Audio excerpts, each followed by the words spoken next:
No one on that quiet street in Enfield could have imagined that one of the most ordinary houses would become the stage for one of the most disturbing paranormal cases in history. It was August 1977. The Hodgson family led a simple life, a single mother and her 4 children, nothing out of the ordinary, until the first night. It all started with a sound, a dry knock on the wall, then another and another. At first, it seemed like something banal, maybe pipes, maybe rats, but there was a detail that didn't make sense. The sounds answered. If someone knocked once, something knocked back. If someone asked something aloud, the silence was broken with an answer made of knocks. That same week, the furniture began to move. Chairs slid slowly across the floor as if pushed by invisible hands. Toys were thrown around the room without warning. And then the worst came. Janet, the second youngest daughter. She began to change. At first, it was just blank stares, then seizures during the night. She would wake up screaming, saying there was someone in the room, but there wasn't, or at least not someone who could be seen. One night, her mother rushed into the room after hearing a loud noise, and what she saw, she never forgot. Janet was being lifted from the bed, her body suspended in the air, without ropes, without support, just floating. Despair gripped the house.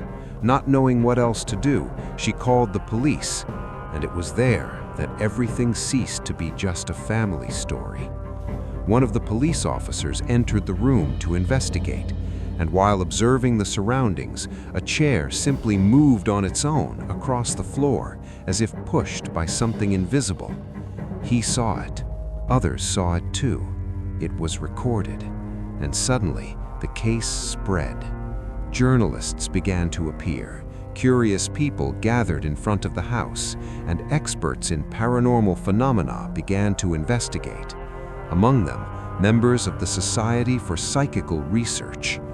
They spent weeks there, recording, observing, testing, and what they found only increased the mystery. During the night, a voice began to emerge, but it wasn't an ordinary voice. It came from Janet, only it didn't sound like hers. It was hoarse, deep, ancient, like the voice of someone who shouldn't be there anymore. The entity said its name. It said it had lived in that house. It said it had died there, and that she didn't intend to leave. The phenomena intensified. Objects were thrown with absurd force. Doors slammed shut on their own. Marks appeared on the walls, and sometimes on the children's bodies. There were nights when no one slept because something was walking through the house. Slow steps in the hallway, stopping always outside the door, observing, waiting. But the most disturbing thing was the constant feeling of presence, as if someone was always there, even when everything was silent, even when the lights were on, even when there was no sound. The investigators tried to find explanations: fraud, imagination, children's games. And yes, there were times when Janet was caught trying to simulate phenomena, but not everything could be explained, because there were things that happened in front of dozens of witnesses, adults, police officers, journalists, people who had no reason to lie, and yet no one could prove what was really happening. The case lasted for months, months of fear, months of tension, months in which that house ceased to be a home and became something completely different. And then, just as it began, everything stopped, without explanation, without farewell, without answers. The house fell silent again. But it wasn't the same silence as before. It was a heavy silence, loaded, as if something was still there, just quiet. To this day, the Enfield Poltergeist case is discussed. For some, it is one of the strongest pieces of evidence of real paranormal activity.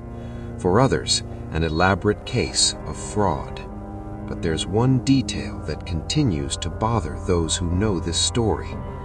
The recordings, the voices, the sounds, they still exist. And whoever listens feels something strange, something wrong. Because no matter how much you try to explain, there are moments when it seems that it is still listening to you, too.